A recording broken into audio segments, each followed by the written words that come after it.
Une presse quotidienne qui fait le buzz autour du piratage informatique de TV5 Monde par Daesh, ou encore les Le Pen qui lavent leur linge sale en public, mais aussi des hebdos qui s'inquiètent des revers du progrès.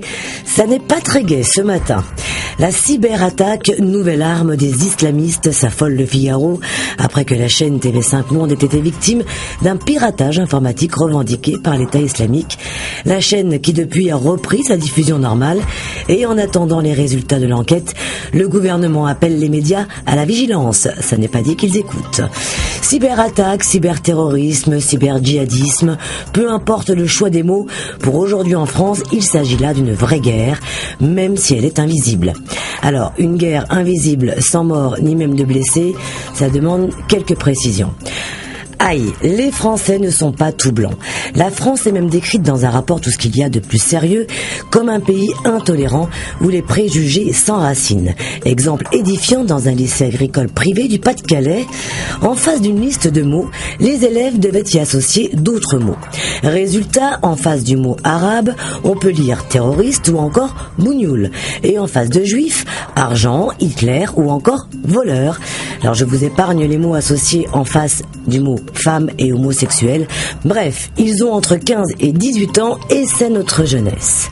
Esprit du 11 janvier, es-tu encore là? Sinon, reviens vite. Trop tard, il s'est envolé, regrette la croix. Et pas seulement la croix. Et pour revenir sur l'autre info qui a fait la une hier, le clash chez les Le Pen, la guerre entre la fille et le père vire au conflit sans merci selon Le Monde.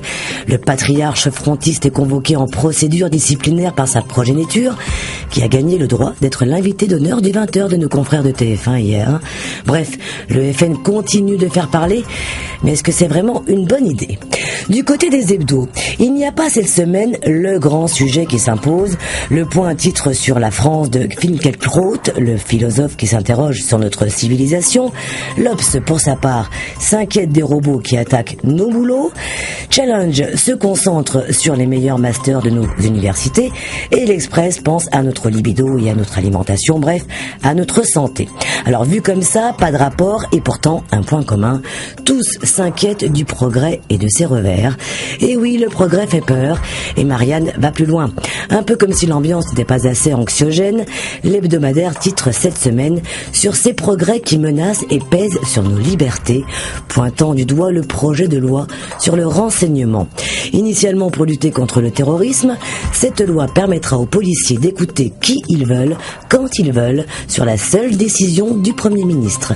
J'ai envie de dire, vive la liberté. Enfin, dans la série des mauvaises nouvelles, Zlatan a été zlatané après sa grande sortie sur la France et ses arbitres. Suspendu pour 4 matchs, il ne rejouera que pour la 36e journée de Ligue 1 le 9 mai prochain. Très belle journée, excellent week-end et bonne lecture.